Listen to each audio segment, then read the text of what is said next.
Is up, everybody? Welcome to Comic Book Club. I'm Alex. I'm Justin. I'm Pete. And we are coming to you live from a couple places on the internet. We are live on Facebook, YouTube, Twitch, Instagram. Maybe you're listening later wherever you get your podcasts. And if so, you can get ad-free versions of this podcast and all of our podcasts at patreon.com/Comic Book Club. Guys, how are you doing? How's your week? Pete, I hear there's some bad weather where you are. Are you okay? Did your hanging in there, man. You got to get all the cows in the barn and all that kind of stuff when the bad weather rolls in. Oh, wow. You are full Amish now, or Mennonite. Is that what's happening? Whichever one parties, you know what I mean?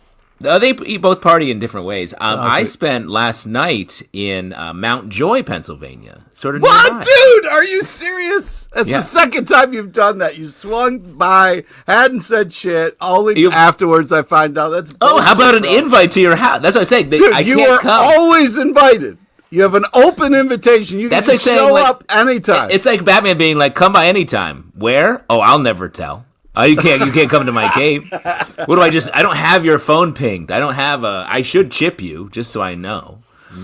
Pete, similarly this morning for breakfast, I had some Philly cream cheese and I didn't get an invite either. So, yeah. I don't know. Oh, man. Well, you went all the way to Philly for the cheese? Mm-hmm. He loves to go into the source. That's where you got to get it fresh. Yeah, there's a well that you just pull a tap and cream cheese barfs out of it onto your bagel. What?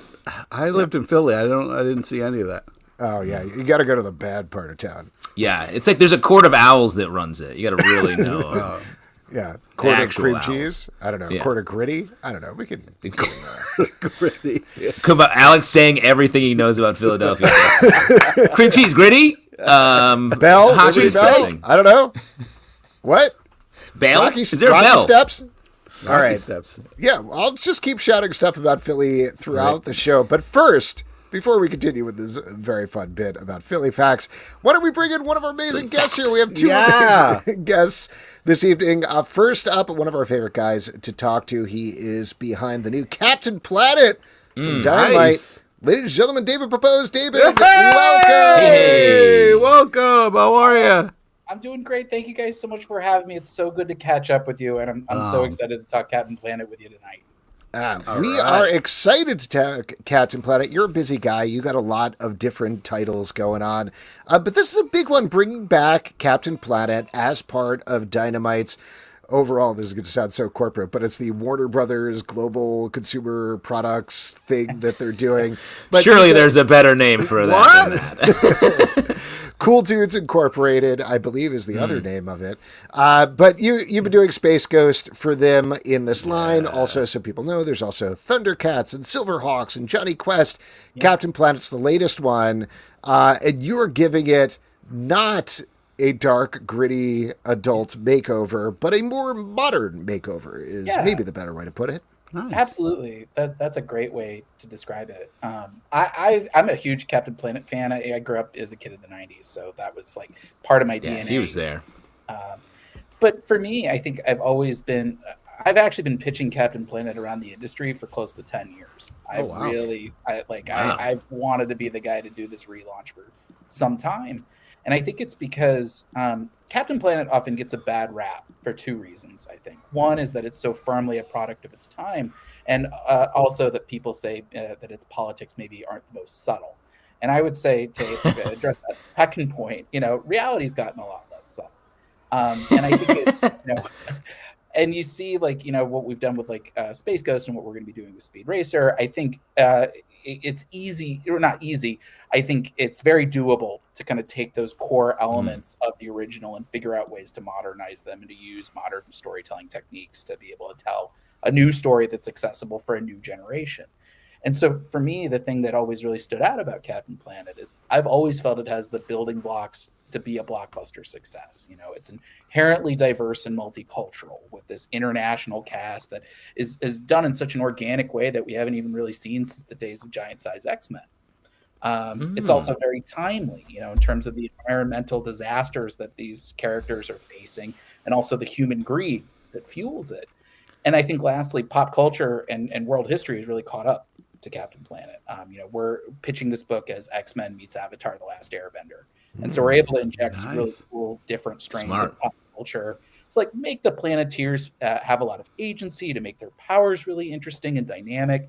And I think really like Captain Planet is one of those properties, is one of those characters that everybody has overlooked for a really long time. But I think it was very forward thinking. I think it was ahead of its time. And now the world has kind of caught up. And so I feel like this is the kind of book with the kind of heroes that really represent today's moment. Now, let me ask you, because there are 4 components to Captain Planet that make a lot of sense. No, I know. Oh, there are 4 that make a lot of sense. Very straightforward. Yeah. Sort of can see a power set around them. Then there's a 5th one. There's a 5th one that I think is a little always a little tricky. How are you approaching Heart? Yes, thank you for asking that. That was really, honestly, one of the big things that I thought a long time about in terms of Mati and the power of Heart. For those who aren't familiar with Captain Planet, it's the story of 5 young people from around the world that are each given a ring that allows them to bend a certain element. So earth, fire, wind, water, and heart. And Mati, the character from South America, he was always kind of seen as maybe the punchline of the show, that he was this wide-eyed innocent with the power of heart. And what's the power of heart? And for me, I see it in a couple of ways. I mean, for me, I see that really as sort of, it's life, that's sort of the 5th element, that, you have sort of the plant life, and you've got fire, and you've got wind, and you got water, but then it's sort of what comes out of all that. That's sort of what heart means to me. But in a more practical sense, that means it's tactical telepathy. And that really kind of zooms in on our take on Mati, in that, we've done kind of like a smoldering, brooding take on Mati. He's sort of the Shang-Chi, the Batman of our team, in that he grew up in Brazil as an indigenous person who his people were forced off their lands by corrupt mining interests. And he was ready to fight back, and I think in a particularly kind of brutal sort of way. And then he gets the power of heart, and it cleanses his mind of all rage and violence and turns him into this avowed pacifist who he doesn't throw a punch because he doesn't have to. The power of heart means that he can summon animals and they can help out. He can reach inside your mind and make you see things that aren't there. Mati has a lot of tricks up his sleeve. He really is kind of the X factor of our group, and he kind of weaves in and out a little bit like a shark, in that, like, not the Planeteers aren't always really sure what to make of this guy, but he always kind of comes through in the clinch, and you'll definitely see, particularly in issue 3, he's got a really cool moment where he goes toe to toe with an eco villain by himself, and so he's definitely become one of my favorite characters of the bunch, and the way that artist Amon Casalos has portrayed him. I don't know if the world is ready for cool Mati yet, but they're going.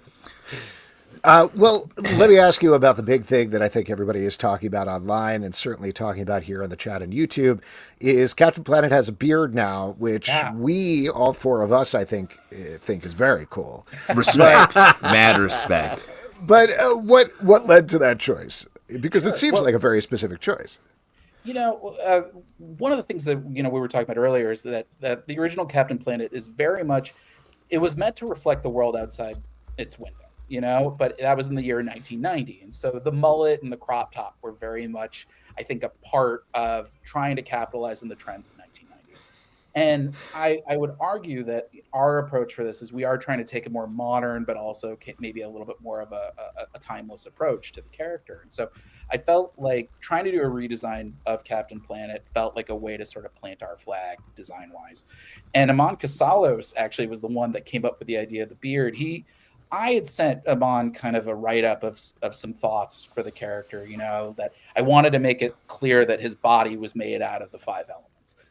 That he's not made out of flesh and blood like you and me, but he's made out of rocks and ice and flame and the heart logo. And Amon drew a couple different versions of it, and we all kind of, as soon as we saw the beard, we all were like, yeah, like it worked for Ultimate Peter Parker, it works for us. But I feel like it's one of those things that really kind of, I think not only is it a bold design choice that really says this is our version of Captain Planet, but I think it really reinforces not only this immortal demigod of the wilderness vibe that we have for Cap, but also I think this kind of fatherly mentor approach. And that really is who he is to the rest of the Planeteers, is even if he doesn't really know these people, he still kind of instinctively knows us. And he's a character, I think, to address what you were talking about at the beginning of this, Alex. We're not going for a grim and gritty approach. We're going for like a grounded approach. But at his core, Captain Planet is somebody who doesn't want to see anybody die. That's his like core mission. I pitched him as Superman with metamorphose powers. And so there's this really kind of reassuring fatherly aura to him, and the way that he immediately dives in harm's way to protect the innocent. I think that's something that's really cool, and something that is kind of the sort of figure we need right now. So yeah, I think the beard, it really does have a lot of layers. But I will say, I remember seeing somebody on Twitter claiming that the beard was meant to be my self-insert. And let me tell you, the laugh that my wife let out when I read her that tweet, it's a huge compliment. But yeah, Captain Planet stands in a league of his own, and I can only hope to replicate it. It's very funny that my crop top and mullet in 1990 is now, I also have a beard now. Like, Captain Planet is my mirror in a lot of ways. So let me know what's changing about him. And Pete is your heart, I believe, right? Yeah, exactly. Yeah, Captain Planet and some other people get together and call me. I'm like the next hero. I did want to ask you about another aspect that you touched on a little bit earlier, but obviously Captain Planet is still necessary today, is very relevant today. But how hard can you go? And I'm not asking you to throw your corporate overlords onto the bus or anything, but given that it is Warner Brothers Discovery, given it is Dynamite, like how hard are you planning on going on these environmental issues? How much can we expect from the book? Sure. Well, I have to say that Warner Brothers and Dynamite have been amazing creative partners on this. I think I've gotten one note. I'm writing issue 5 right now, and I can tell you that note was just, oh, hey, can you throw in some more flashbacks to Captain Planet in the beginning of issue 2? And so we get to see a really cool montage of like Captain Planet, like throughout the ages, seeing him like at the eruption of Pompeii, for example. Otherwise they've really given us like a lot of latitude to interpret the story as we see fit. And, for me, it's about, first off, how do we represent the Planeteers in a way that feels modern and feels timely, and that each of these characters comes from a different place, a different angle of the greater environmental conversation. So, for example, Kwame is a former soccer star who has suffered a career-ending injury, and so now he's working as a farmer, and he's trying to figure out kind of what his new future might hold, since his old dreams have died. Whereas Wheeler, we can recontextualized as an auto worker from Detroit, and so he's got a very different perspective on the whole environmental conversation because of the way that he thinks it's impacted his livelihood. Linka is my favorite character of the bunch. She was very forward-thinking in the original Captain Planet. She was from the Soviet Union in 1990. But she was seen as like the more conservative Planeteer, and things have obviously changed quite a bit in the 35. You have a hotbed of politics you've just laid out here. So that's a lot on the table. Yeah, so we've actually done a 180 with Linka. She's the most liberal and progressive of the Planeteers. She headlines her own underground eco-activist band in the vein of Pussy Riot. And so she's kind of our Ileana Rasputin. She's our Wolverine. She's the scrapper of the team. Gi from South Korea, she's a marine biologist. In the original cartoon, that just meant she had a wetsuit and she dove around with dolphins. But the Aquaman of the original team. Yes, yeah.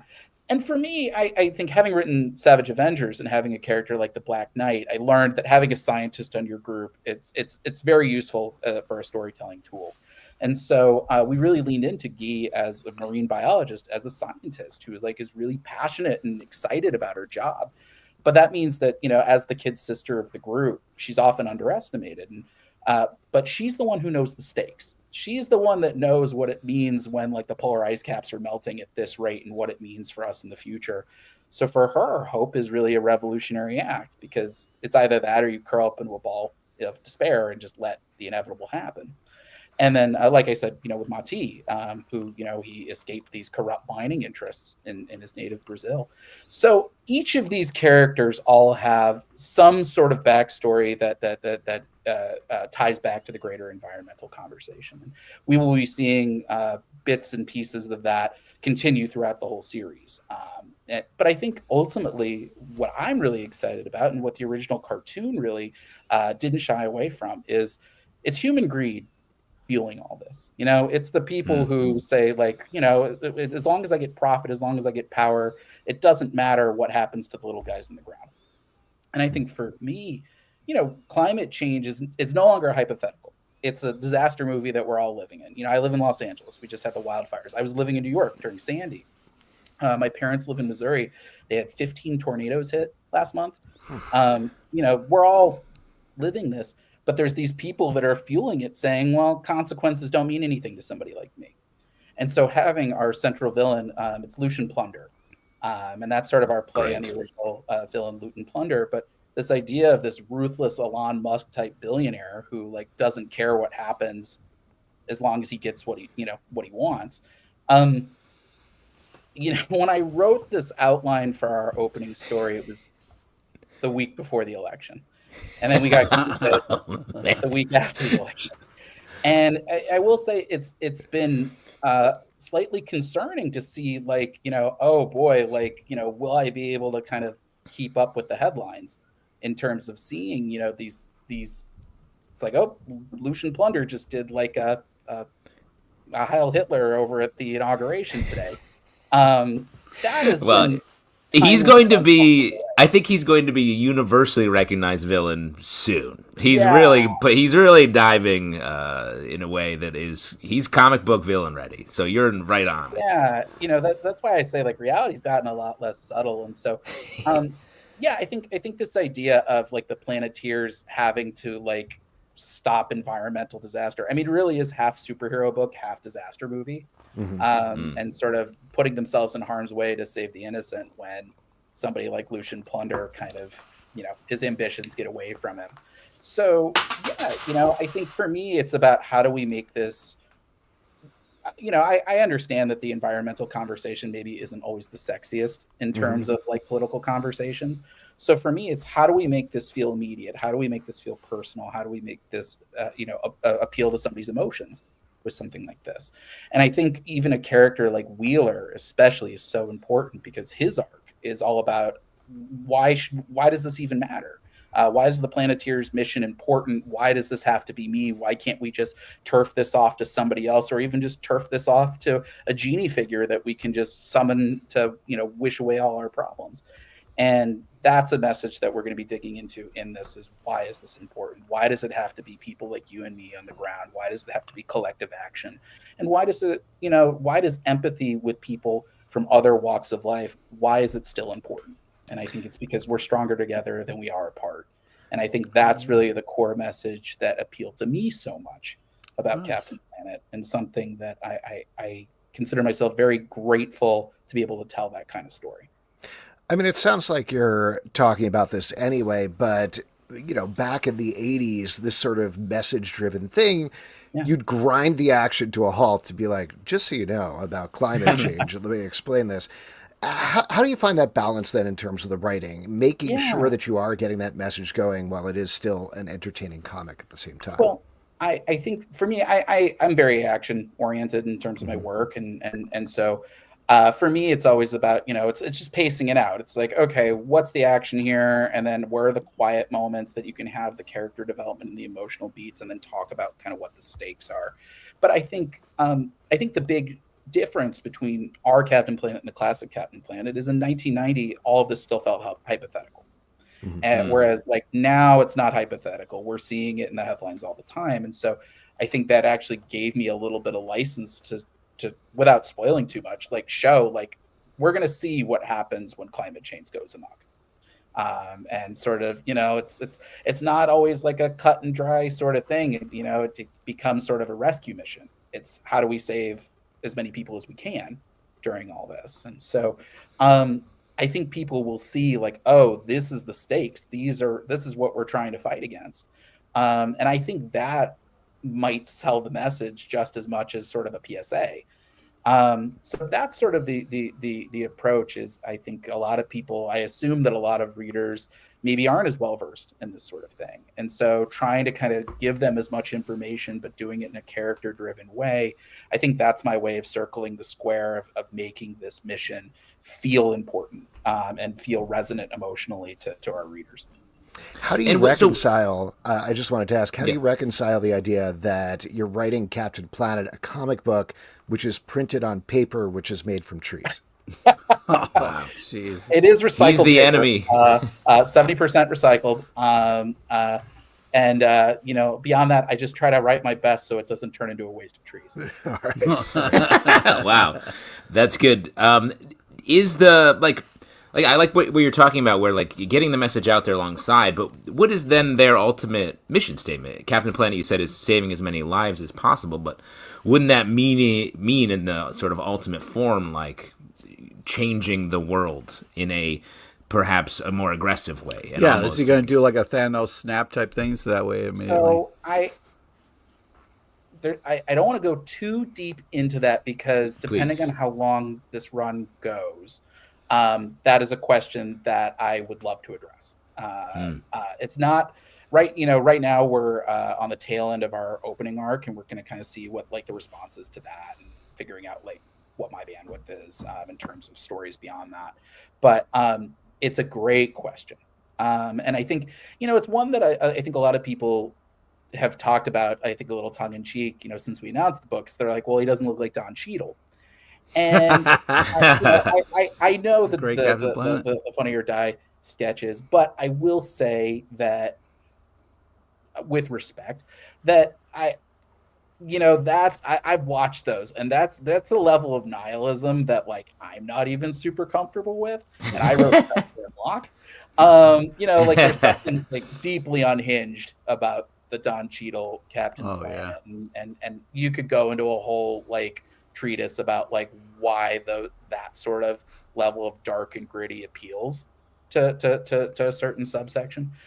But I think for me, I never want to disrespect the core property.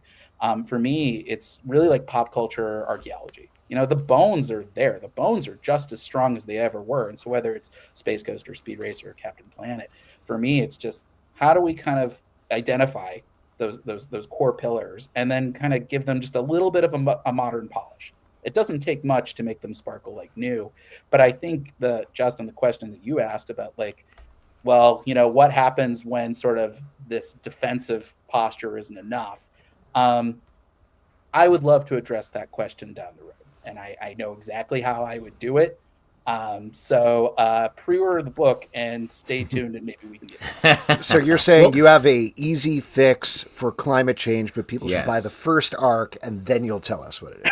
I think it is really kind of like it's a tricky thing, but I do think that that's the escapism of something like Captain Planet, is that like in the real world, like we're not going to be able to punch out a billionaire. You're not going to be able to fight a CEO. Well, I mean, listen, if somebody wants to take one for the team, feel free. But I think being able to take that kind of direct action against corruption, I think that's the heart of the appeal of superheroes, dating all the way back to the first issue of Superman. Superman, yeah. So that is definitely something that I'm excited to be tackling, and getting to see the other villains that sort of spin off of Lucian Plunder, because when you have that kind of wealth, you are able to exercise other kinds of means. And so you'll be seeing characters like Argos Bleak as sort of an Eric Prince Blackwater type. You'll be seeing Dr. Blight and her AI assistant Maul. You'll get to see Duke Nukem. Amon Casalos did a really cool redesign of him. And then we've got a couple other villains we're kind of keeping in the back pocket, a little close to the vest that you'll see a little bit later. But yeah, I think there is kind of, I think today, especially in the year 2025, being able to kind of confront corruption directly is certainly, I think, a fantasy that a lot of us might appreciate. And so getting to see the Planeteers, their mission is very personal, and you'll get to learn what that is by like issue 1, issue 2. But without spoiling too much, they've each got a target on their backs. So this is a mission that's very immediate and very personal to them from the jump. Well, I'm very excited to read and check out how you're going to save the planet, man. This is going to be great. To hear that you're working on this and to know you're writing, this is a very exciting project, and I really can't wait to read it. Well, thank you, man. I really appreciate it. I've been pitching this book for so long that I kind of have to pinch myself, knowing like, oh no, I'm actually writing it, and like it's just as fun. It's even more fun than I thought it was going to be. And I think a lot of that, I want to give him a shout out. That's Amon Casalos, our artist on the book. You might not be familiar with him. I was not familiar with him before we started working together. He's worked on books like Pathfinder over at Dynamite. But he really is, he came to this book swinging. He's got a style that's like a little bit of Gary Frank and a little bit of Steve Dillon. But then you can see in some of the details a little Doug Mahnke and a little bit of Frank Whiteley. Wow.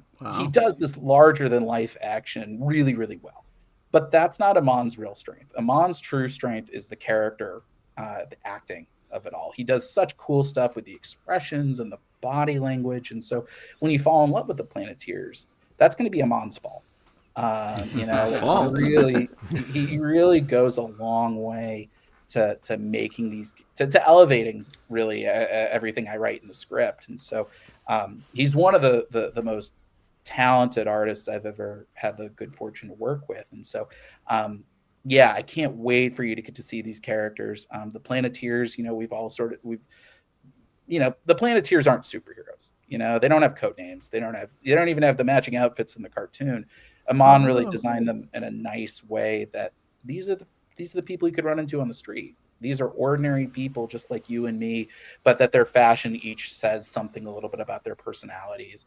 And then when you combine that with this heightened element of Captain Planet, it makes for a really cool story that feels like it could be the world outside your window, that feels immediate and accessible. And that was really the goal that we had for this book. So I can't wait for people to get to read it. Real quick, I wanted to ask you about something else. Tomorrow, a new issue of Cable, Love, and Chrome is coming out. I don't want to spoil anything about it, but we've been loving this series. It's just this great balance of all-out Cable action and romance at the same time. There's some real heat between these characters. But I did want to ask you, again, skirting spoilers here, but how much is involved? How crazy have you gone trying to plot out a time travel plot for Cable? Because that seems crazy complicated. It was crazy complicated. That was definitely, I don't know if it was as challenging as my Punisher miniseries, because that we had so many considerations to take into account for Joe, to make him still feel like a Punisher thing, but still feel a little different, but not reinvent the wheel too much and not overcomplicate it. But yeah, this was a lot of planning. I've been working on Cable. I actually just turned in my final lettering notes on the last issue this afternoon. So I've been working on that book since last February. And it took a lot of iterations to sort of figure out, okay, how's the time travel? Where's this all going to play out? And you haven't even seen, I know you've just read issue 4, you haven't even seen how that all plays out yet. But issue 4, without spoiling too much, this is very much our heaviest time travel issue. The idea of sort of like a recursive time loop, but also a rescue mission. And so that's my favorite issue of the run, I'd say. But issue 5, we certainly we ramp up the time travel elements in an even bigger way. And so I'm very excited for people to get to see it. We've been building up to a moment in issue 4 for a very long time. And so I'm excited for people to get to see it and hopefully not lose their minds too much. Obviously, people should check out Captain Planet when it comes out on April 23rd, and Cable, Love, and Chrome, which is coming out, new issue tomorrow. What else should people be checking out from you, if anything? Sure. Well, my ongoing Space Ghost series is continuing with artist Jonathan Lau. So issue 12, the second part of our Council of Doom 3-parter, comes out April 30th. So that'll be just in time for Free Comic Book Day. But yeah, the Siege of Ghost Planet continues in that one, with all of Space Ghost's most dangerous villains all showing up at the same time. And then that actually jumps to Free Comic Book Day, where my new Speed Racer series begins over at Mad Cave. And I'm so excited to be working with artist David Tinto on that one. It's Rocky in a race car. I really was happy with how this Free Comic Book Day issue turned out. It's a self-contained, standalone story. It's not a teaser. You get a full, satisfying story with this, and it explains kind of what Formula X racing is, what makes it different, and what makes it so important to the residents of Palm City. And then last but not least, I have an all-ages graphic novel coming out in October, 10-Ton Titan Terrier from Paper Cuts. Yeah. It's Pokemon meets Pacific Rim. It's a meteor crash lands on Earth. It has a whole host of kaiju eggs and an alien battle suit to boot. The only catch is the only creature on Earth capable of turning on the suit is an 11-inch tall terrier.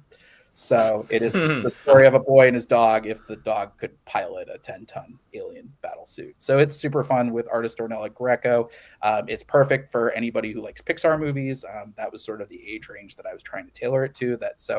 Kaiju fans, giant robot enthusiasts, and dog lovers of all ages, young or young at heart, can really appreciate this graphic novel coming out October 7th. Nice. And before we let you go, I did forget to do this earlier, but every week on the show, we have a professional chef down in New Orleans, Brent Macris, who runs an awesome restaurant called Schiff, and he either curates or creates a cocktail for us.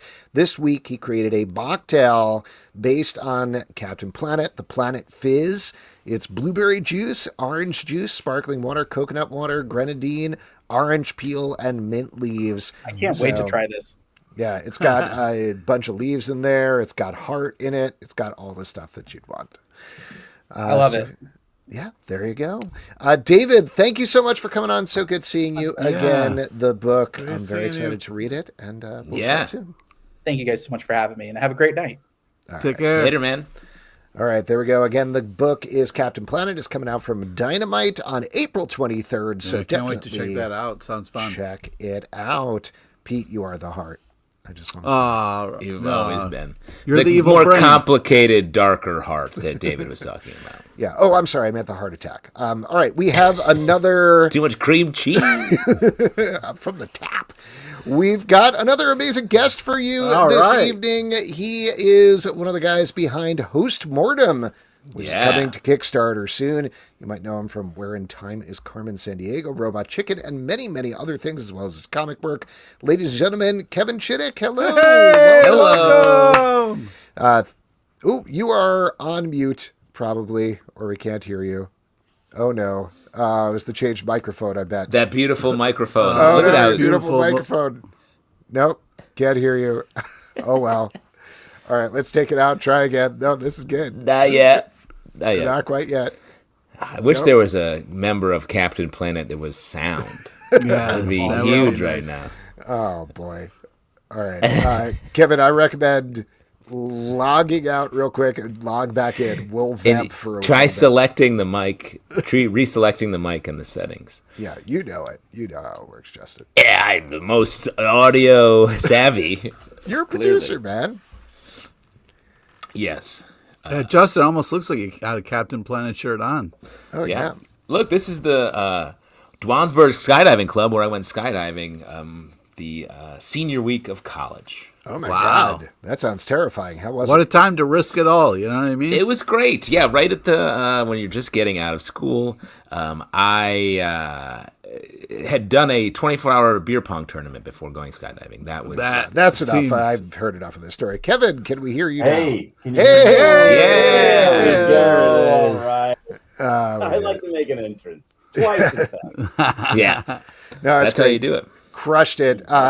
Thank you so much for coming on. So excited to chat about this project. Me too, but how ironic that you brought me on after the last guy, because I'm pitching Captain Philadelphia Cream Cheese. Oh, wow. Smart. Who knew? A hero. It would be so topical. Yeah, the heart in that is little chunks of strawberries. So it's pretty cool. Ugh. Yuck. Chives, baby. So, Kevin, you got this book, Host Mortem, that is coming to Kickstarter soon. You are doing it with Greg Lee. So, as somebody joked in here, I'm missing exactly what they said, but they called it, here we go. We're in the multiverse as Carmen Sandiego, because you're both Carmen Sandiego hosts. How did this project come together? I assume, did you cross You know what? paths The backstage? funny thing is, Greg and I hosted these shows in the 90s, and we Yeah. actually never met up until Oh, about wow. 5 years ago at a mutual friends film festival. And then we exchanged numbers, we hit it off, but then that was it. We never stayed in touch.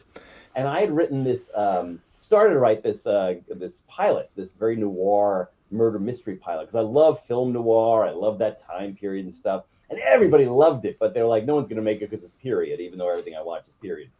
And so someone said, why don't you make it a graphic novel? And I thought, I know, but there are noir graphic novels out there. What do I have to offer that only I could do? Like, what's my character? Why is my detective different than any other? I thought to myself, wait a second. I played myself as a time-traveling detective on Where in Time is Carmen Sandiego. I was like, you're not going to get any more specific than that. And then ironically, Greg Lee hosted Where in the World is Carmen Sandiego as himself, as a classic 1940s gumshoe detective. So I thought, wait a minute. I called Greg out of the blue and I said, Greg, I want to do a graphic novel about two fake detective game show hosts from the 90s who have to solve a series of real murders in the 1940s. And he was like, I'm in. So Wow. Nice. he's really one of my muses. I wrote it. But what's so funny is the fact that I didn't really know Greg. It was kind of just, calling him out of the blue, essentially.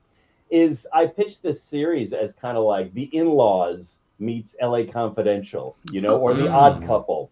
Because Greg and I are very close now, but we're very different. And I didn't really know him very well going into this. And so neither do our characters, who are ourselves, as we attempt to time travel back to the 40s to solve a murder mystery revolving around the movie The Big Sleep with Humphrey Bogart. Nice. Fun. Classic. That's So awesome. again, only something I could offer up. I thought this is pretty specific. This is a pretty niche project. Yeah, it is. But Well- Carmen Sandiego does have its fan base still, and Oh, yeah. Greg has always reached out. I'm reached out to all the time. I was on a Robot Chicken. I turned Mad Magazine into an animated sketch comedy show. I've written Batman, The Flash, Guardians of the Galaxy, Spider-Man. I created the last Spider-Man series on Marvel on Disney Plus, and I thought, in some weird way, this graphic novel is bringing together all my interests. It's time travel, it's film noir, it's hosting, it's comic books, it's comedy. And so when I thought, you know what? I think this seems like a good Kickstarter, and that's where we're headed with it. Nice. Obviously, you have the comic book background. Did Greg not? Did you have to bring him up to speed? What was that? I do, in a sense. It's funny because, and I didn't even know this when I first met Greg, is he really, considering he's a pop culture icon, knows very little pop culture. So that kind of fueled our relationship, even in the graphic novel, of having to fill him in on things, which works because his show is all about geography, and my show in the 90s was all about history. So in a sense, history is folded into, or pop culture is folded into history. Geography, it's geography. He knows how to get home. No matter where I leave him, he knows how to get home. When you're putting this together, given that you both have the Carmen Sandiego background, and like you're saying, I mean, that's certainly a big selling point of it to fans. How much are you packing it with Easter eggs versus pulling back from Easter eggs to let the story show itself? It is so packed full of Easter eggs, up to the point where I won't be sued. That's how far. Great line to find. No, it's so funny because I said the same thing about, I wrote a Star Wars novel a couple of years ago called Star Wars Force Collector. Now, I've worked at Lucasfilm. I've worked literally next to George Lucas creating what was the ill-fated Star Wars Detours animated series that never saw the light of day. But while writing this novel, I had to stop myself and say, who am I writing this for? Because I know Star Wars as best as the next guy. But that doesn't mean you need to sandwich so much of what you know in there. It's also for everybody. You know what I mean? I didn't want to alienate people who didn't know Star Wars. I wanted to be inclusive of people who did it.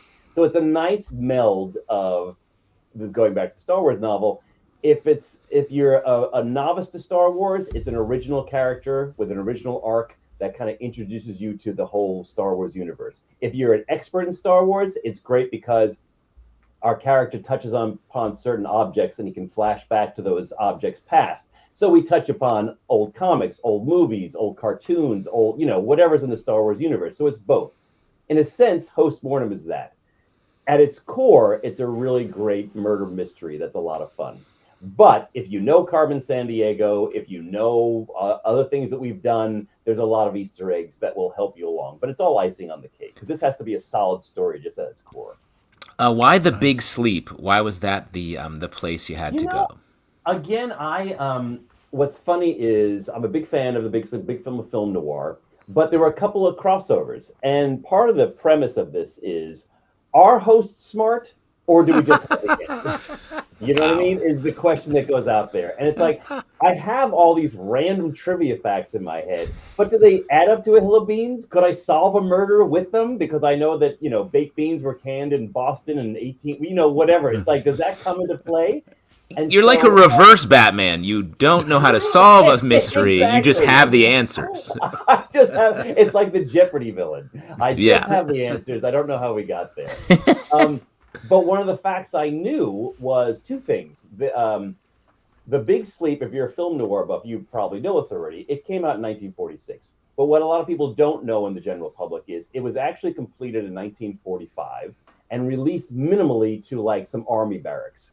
And then they realized there was a lot of chemistry between Bogart and Bacall, so they wanted to add some stuff, so they went back and they recut it. In doing that, certain people got recast.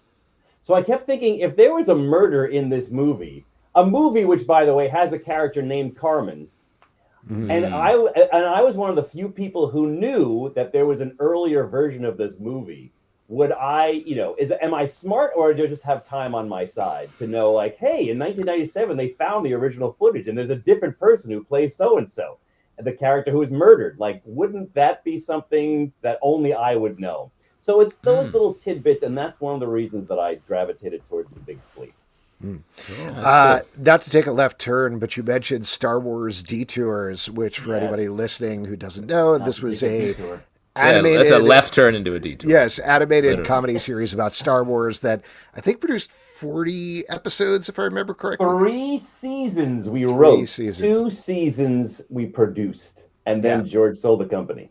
And then Kathleen was like, I don't want to do this. I was at WonderCon a couple of weeks back and talked to Brendan Hay about this. It was like, do you still, who was the showrunner of the thing, do you still want it to come out? And he was kind of like, he obviously still is bummed that it didn't actually come out, but felt that animation has moved on. It's okay. They would have to redo the whole thing anyway.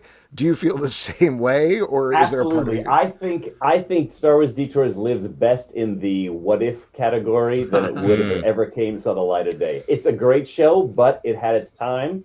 And I look at it. My journey was not to see the light of day. My journey was to sit next to George Lucas and pitch story and have him laugh. And I was like, all right, you're not gonna air the series. All right, that was fun. I'll take my ball and go home. And not to call you out, but Justin at the same time was working on a craft show that had Star Wars craft show that had the same thing happen. I hosted a 50 episode series where we did DIY like Star Wars crafts for Lucasfilm.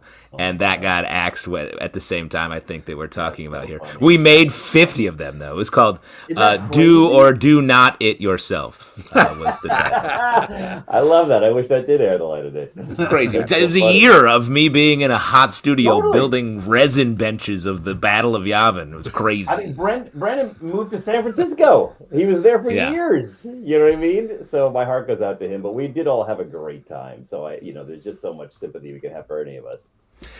We got a question here from YouTube. Schleichler wants to know, of the 2 Carbon PBS shows, which had the cooler villains?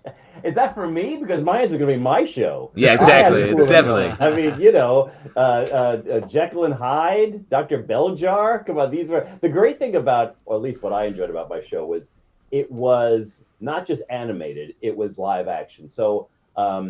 Janine Lamanna was the very first Carmen Sandiego in live action, and she was our very first. Our first series was her first time as Carmen. That was the first time that Carmen was in live action. The same with the villains. And where in the world they were all animated, but now we had actors come in and put on costumes and play all sorts of parts, and that was half the fun of the show. That show for me was like, Jeopardy meets like MSK 3000. You know what I mean? It was like put together with gum and glue, and we were beaming people on board and doing sketches, and we had the great Lynn Thigpen, who is the head of it all. So we were in good hands. Do you think, I mean, I think I kind of know the answer here, but is there any world where a show like that could exist in the modern day? Because I feel like it's so fantastic and so many people love Yeah, it still to this day, definitely. but I'll I never totally forget. think it does. Because my daughter is 14, and when she was younger, we would watch them on YouTube, and I have them all on, now they're digitized. But the funny thing is, because it was a history show, it's not dated. What is dated were the rewards. We got you a giant multimedia system, which, takes up my Yeah. entire living room, which now I have all right here. You know what I mean? It was kind of like, what were we giving away? But the questions and the characters still held up. I mean, not to keep taking a walk through memory lane, but you Please, also, while as you we're here. mentioned, worked on the Mad animated series. What do you think the place is for the Mad Brad nowadays? It's so funny because the world is so crazy. It's kind of like, does the Daily Show have any joy anymore in what they do? Because it's all like shooting fish in a barrel. You know what I mean? But on my Instagram, I still do like a news anchor, very mad like, and I did it as a challenge to myself to be like, hey, can I come up with 3 topical news announcers like every three a week? And it's been such a joy because we live in a day and age now where in this business, very few things see the light of day. Cut to our shows, Justin. You know what I mean? Yeah, But of course. in being able to just put something out on social media that I've done, it kind of gratifies me in many ways. So I totally think there is a world for Mad to return, or a show like Mad. If I'm being honest, the only reason I think it stopped was most shows of that genre are tied to a toy line, and we did not have one. And Alfred E. Newman, Spy vs. Spy, Don Martin, they were all licensed years ago, so they couldn't really do new ones. And basically, they were like, "Well, that's our lifeline." So that's why Yeah. But I think it can go on and on. It's like SNL in a sense, but animated, so it's even even more timely. To get back to host Mortem, though, like you've been mentioning, you've worked in a bunch of different formats. You've done monthly comics, you've done novels, you've hosted TV shows. But what was a different challenge about this, other than obviously pseudo writing yourself in there? Right. Well, that's so funny because it's not even pseudo writing myself. It was that. But what was great in the positive, I mean, there was no negative, but what was interesting was if you tune into either Carmen Sandiego show, Greg and I have a persona. It was on PBS. It was a kids show, but that audience is older now, and so are we. And I wanted this to be a legitimate murder mystery. So I'm not holding back. It's not kid friendly. It's an adult graphic novel with murder and all sorts of things like that. Murder, sex, everything you get in film noir.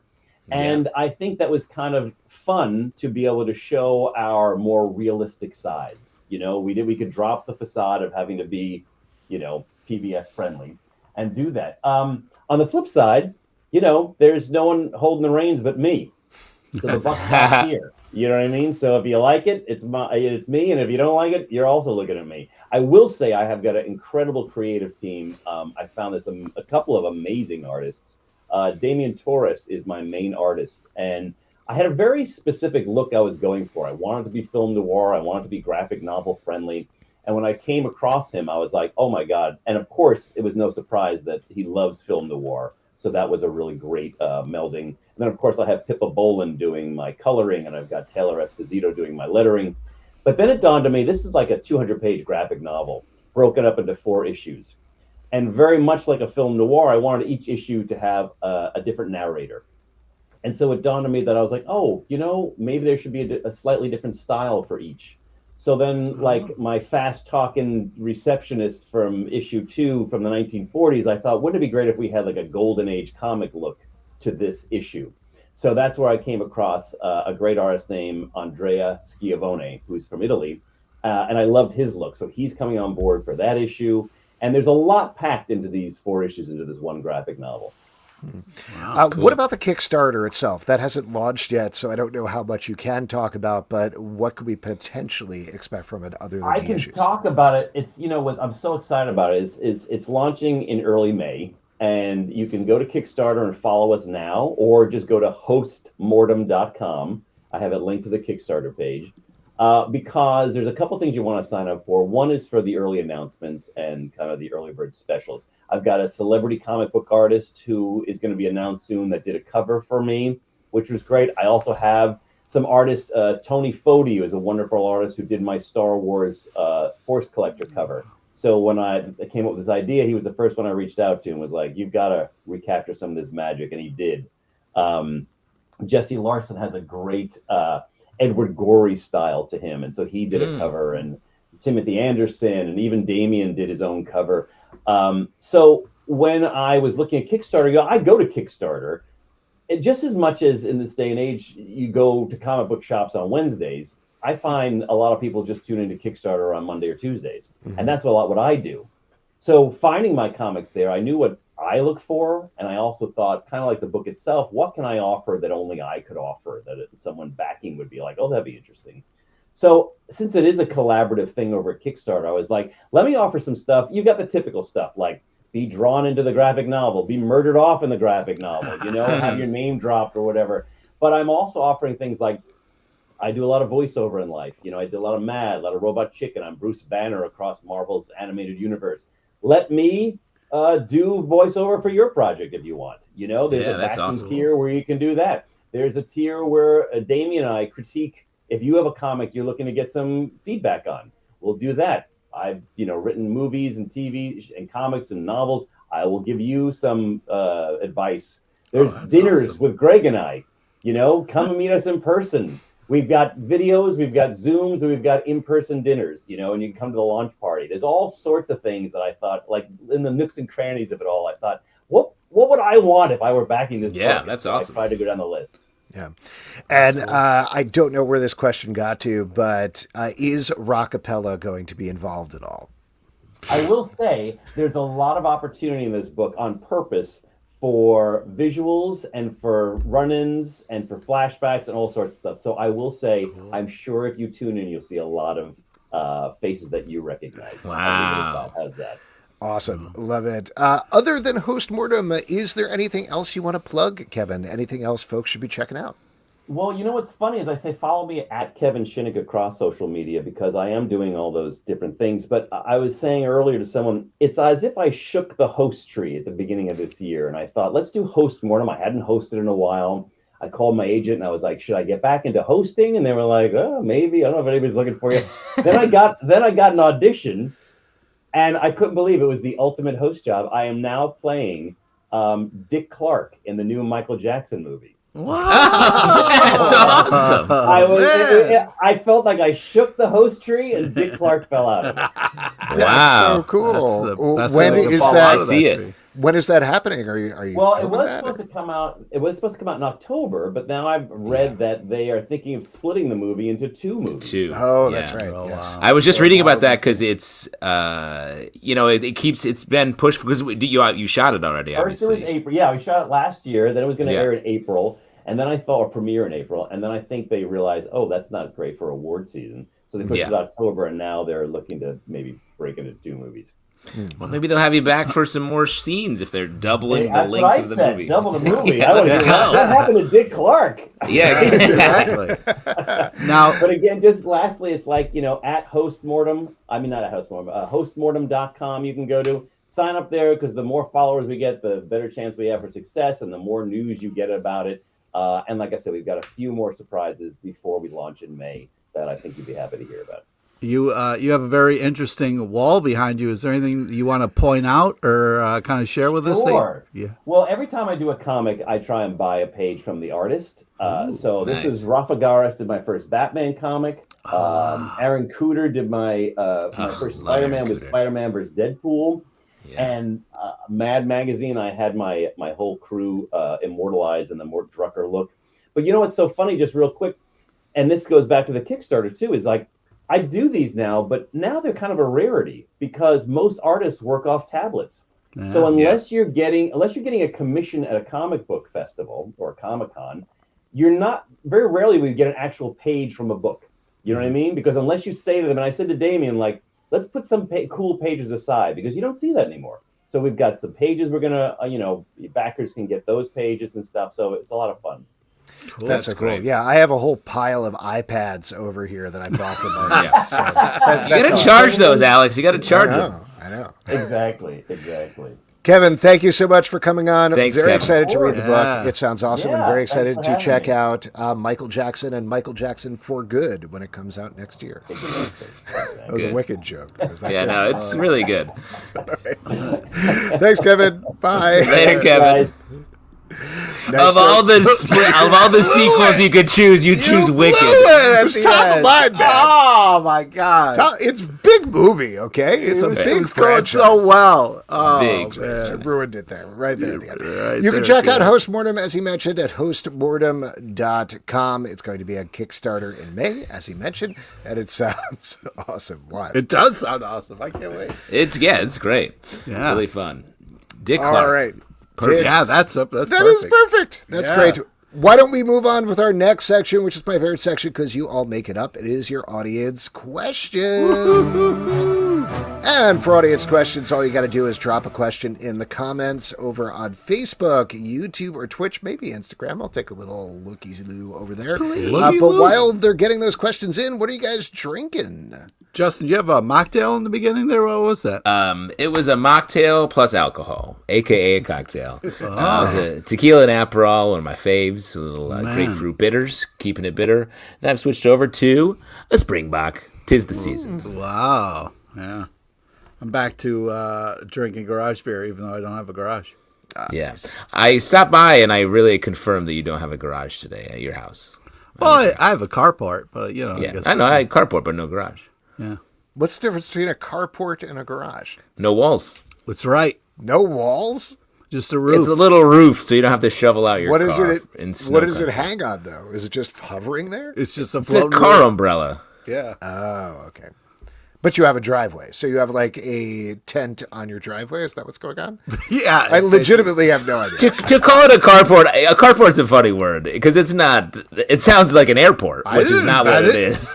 It's not like there's a Cinnabon in one corner of your carport. Oh man, it'd be great.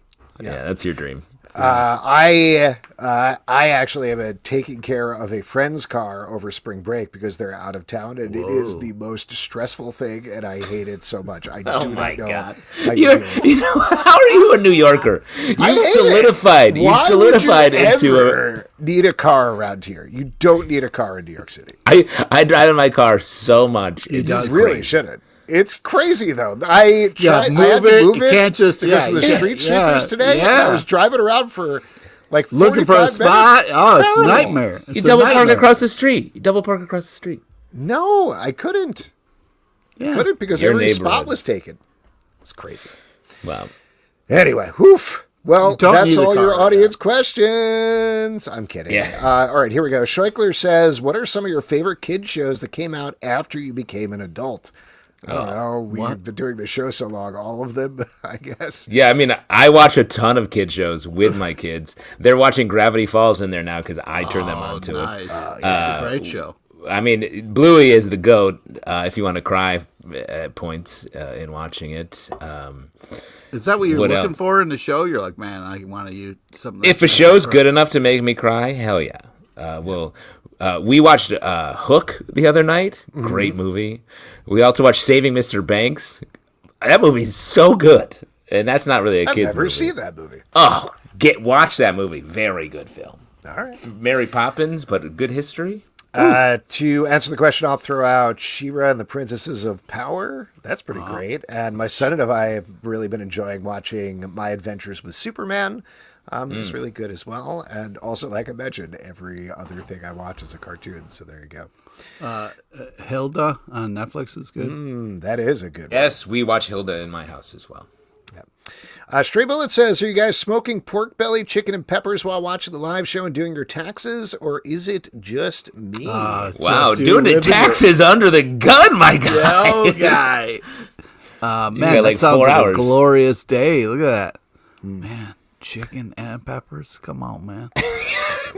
Pete, you can do that. That's the easiest thing. I don't know, You just man. gotta slice them. It's crazy. Smoking pork belly, that's the hard, and that's Well, his arms tasty. are already full of loose chicken. He can't possibly pick up the peppers as well at the supermarket. Yeah, he loves loose, unwrapped chicken. Speaking of loose things, Justin, did you want to check your pockets again and empty them out onto a table or something? Yeah, you got Or any how more feel? change in there? Yeah, Some you Wow, want I'm to throw so some stuff mad. around? I'm so mad. What kind of rookie we move should is shout that? out. We should Pete shout out. respects the audio in this show, not That's like right. you. That's right. Yeah, that's cool. Definitely, that's what I was. That was don't disrespect, is what I was doing.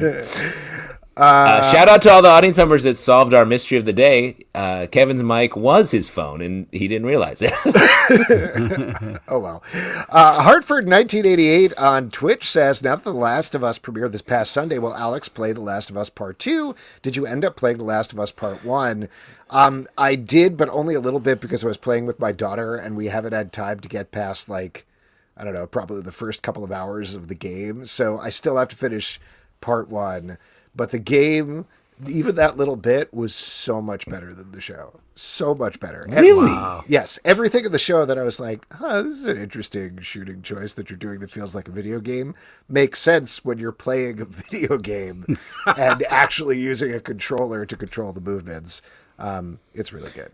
Wait, so you're saying it's more fun because you're playing it, or it's actually a better made product? It's like, here, my issue with the show, at least season 1, forgetting about season 2 because we're like one episode in, but my issue with season 1 was it often felt like, oh, okay, I feel like this is the sort of thing where I should be feeling something, but you're moving the camera in a way where it's like this is a video game cutscene, and I'm not involved because I'm not the person playing this game. So it felt like I was one step removed from the show. When you're in the video game, that's exactly what's happening, is you're controlling the characters. In the video game. Yes, Cool. Tron style. Tron style. Alex, have you ever seen a video game? So you're upset because you didn't play the game while you were watching the show? Is that the critique that you're saying? That you? Nope, that is 100% not what I'm saying. What I'm saying is you understand how video games and TV are inherently two different mediums, right? So far, I'm with you. Yes. Okay, so one of the things that works about video games is you are in the place of the character. Whether you actually are playing it first person or third person or whatever, you are emotionally involved in that thing as it's happening. TV plays on those feelings that you have in a different way than the way video games do. I felt like watching the first season of The Last of Us, they were trying to play on your feelings in the way that you would get from a video game, but without the controller that actually involves you in that thing. I'll give you a specific example. There's a scene in the first episode of The Last of Us where they're in a truck and the camera keeps turning and you're looking and you're seeing the slow destruction of the world as they're driving. And it's scary and it's well done. It's a well-shot scene. But the entire time I was like, this is fixed perspective is so weird. This had to be his thing in the game.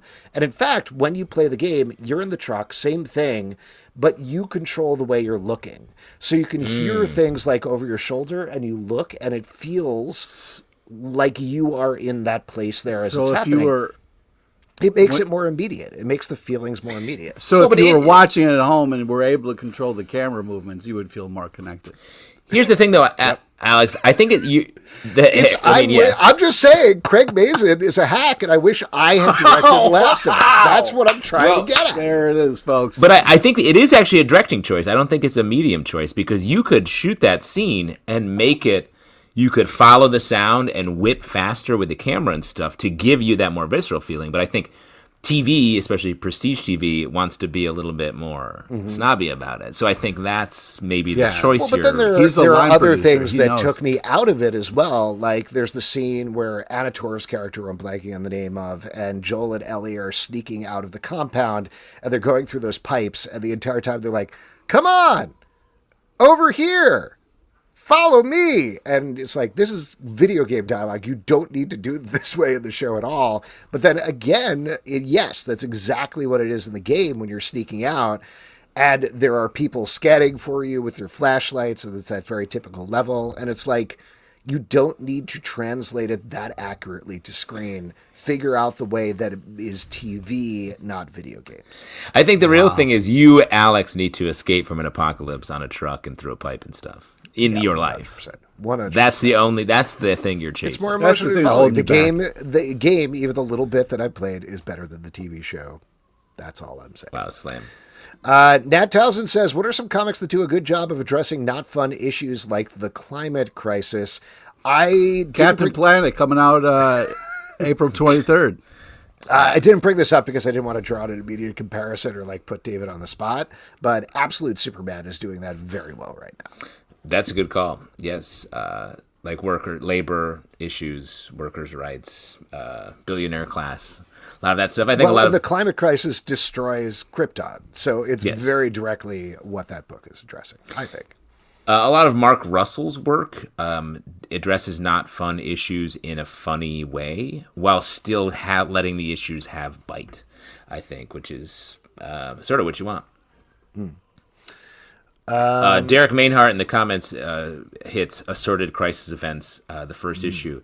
Definitely, that hits on even beyond the text of any of these issues. Hits the psychological factor of it and the way it feels to be living in a world that is going through all these issues at the same time. So I would plus up that big time. You know, it's answers like that you can tell why he's the main heart. You know what I mean? Like he just nailed it there. He's the main like Mati better watch out because exactly is coming for him. Mati better He's watch our main heart.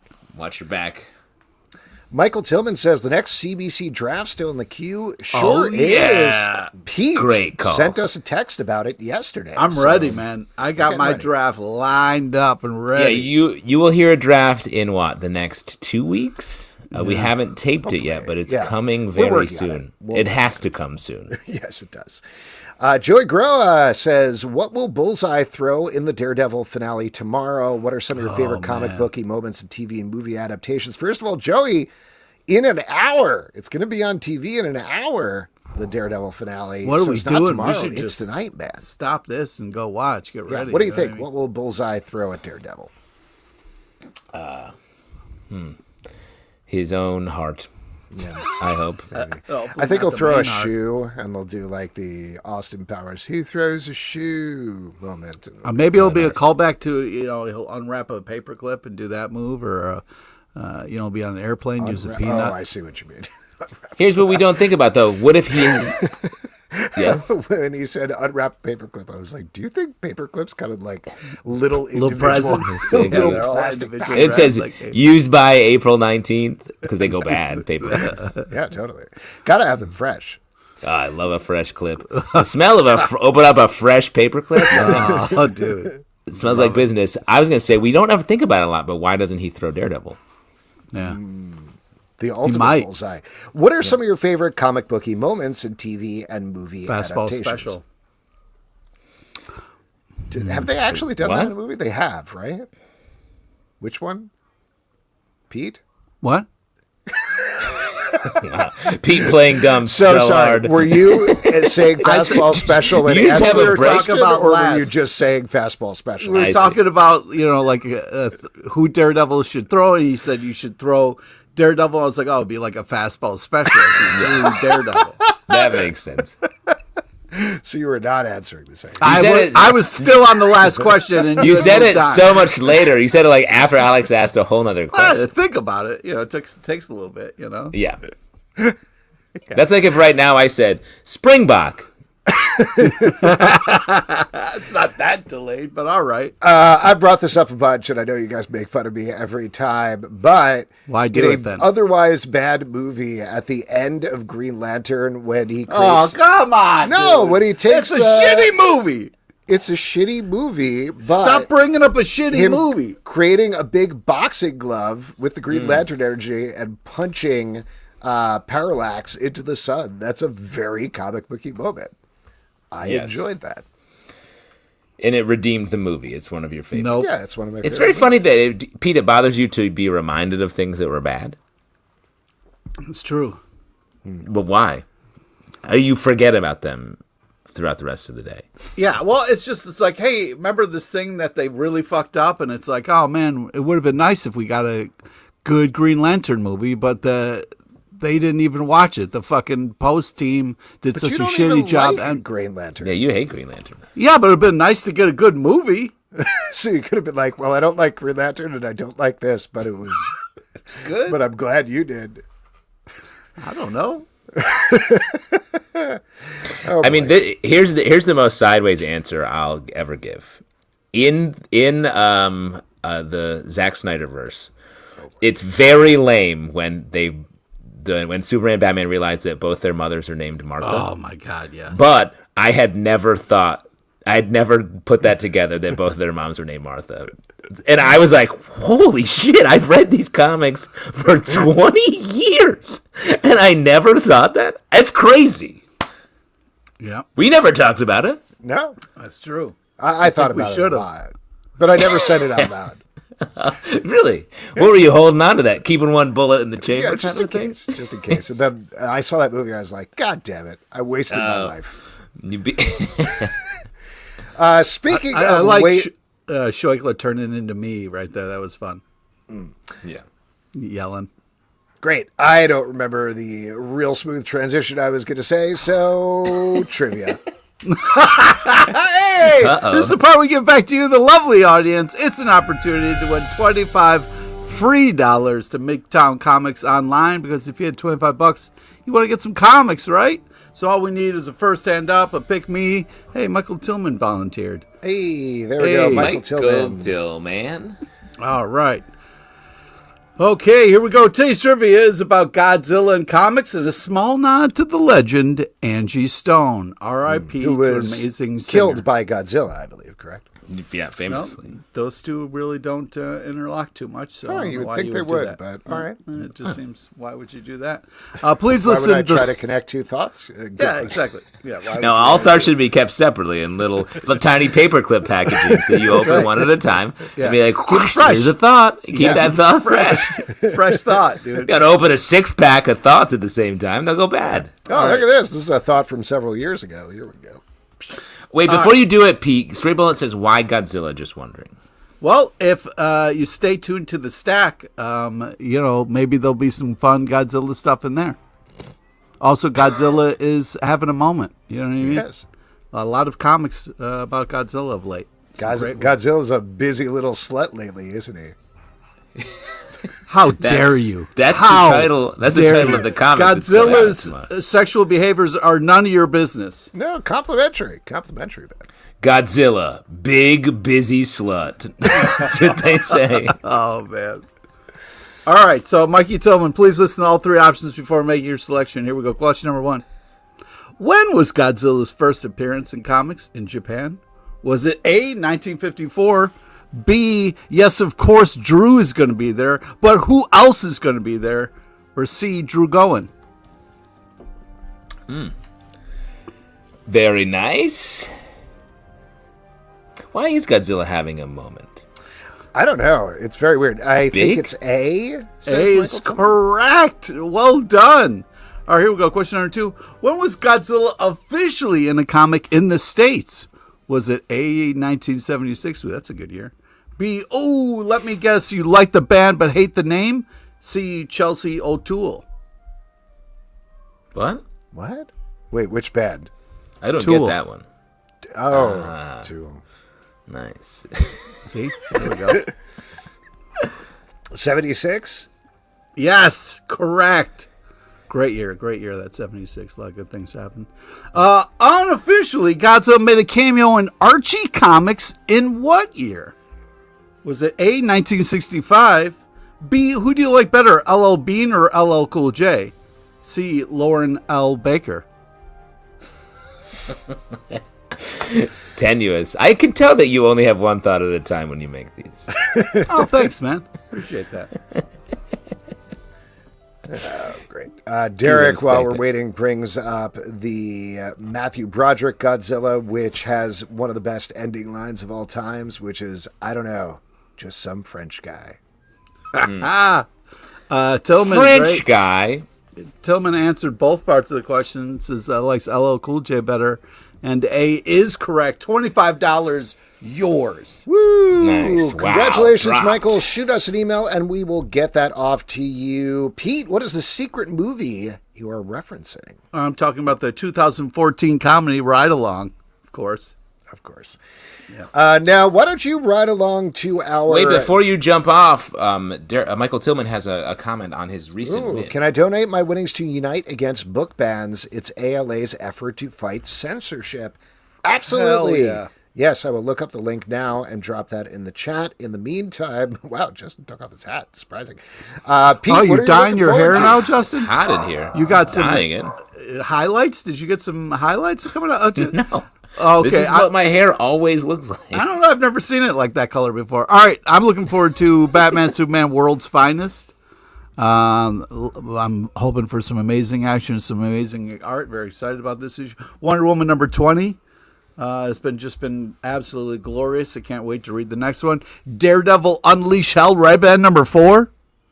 And, of course, Godzilla versus Hulk number 1. I mean, I was emotionally divided. I didn't know who to root for, but the book will take care of you, so don't you worry about it. Great. We're hoping. Justin, what about you? What are you looking forward to? Wait, don't tell me. It's more salon time? Maybe, do some nails to kind of match the new do and I stuff? don't know what you're talking about. I did get a haircut. I did not dye my great. hair. If I was dyeing my hair, I would take out all of the grays rather than... Oh, really? It just seems like you wanted to, new kids that on the block on the top of your head. You know what I mean? That's exactly what I asked for. Yeah. My barber was like... Give me the right "Excuse me?" stuff. Yeah. Oh! Wow. Alex, hot on the refs tonight. I got to shout out Summer of Superman Special number 1. Dan Slott's writing on this book. His first work for DC in a hot minute. And man, I bet he's going to slot into writing Superman very well. Oh, jeez. And 2 others I'm curious about. Pete already said Wonder Woman. This is the kickoff of a new arc that is very intriguing to me. The cover is Wonder Woman and a Batman. It's a murder mystery of some sort, and I am hyped on it. So very excited for that. And the other one I'll say, Absolute Flash number 2. I feel like I was a little harsh on the first one, you were. saying that it felt like it wasn't part of the Absolute line. I'm curious if where it goes from here. Cool. Sorry if I'm repeating any, but Pete, I missed the ones that you shouted out because I was looking for the link to drop in the chat for anybody listening. By the way, it's ec.ala.org/donation if you want to support the fight against book bans, which I'm sure you do. But Cable, Love, and Chrome, I'll give a shout out to number 4 from Marvel from our guest David Pepose. Very excited about that. Given We just had him on the show. We did. We should have talked to him about it. Yeah, we should have. I am also looking forward to Exceptional X-Men at number 8. I know. That's your book. That is my book. And speaking of my books, Mr. Sinister. I'm loving this lore war stuff. And Star Trek Defiant number 26 is coming out tomorrow. So excited to check that out as well. And folks, that is it for this week's show. A couple of people we want to thank. We want to thank David Pepose for coming on to talk about Captain Planet. That is coming out April 23rd from Dynamite. Also, Kevin Shinick for talking about Host Mortem. You can sign up on Kickstarter now at hostmortem.com to let known when the Kickstarter pops up. Next week on the show, Anthony Cleveland is going to be here to talk about Buried Long, Long Ago. Dwayne Murray will be here to talk about Better Place.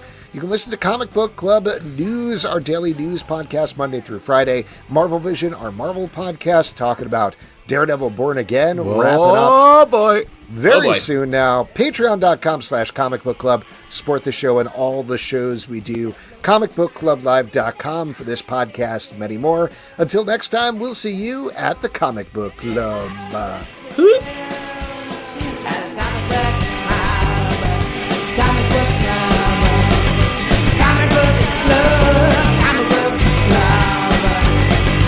Sit on crappy couches and they let the secrets leak. And occasionally they'll let their special guest speak. So grab your written hammer and don't be late for it, 'cause their girlfriends can barely tolerate it. Comic book club, comic book club, comic book club.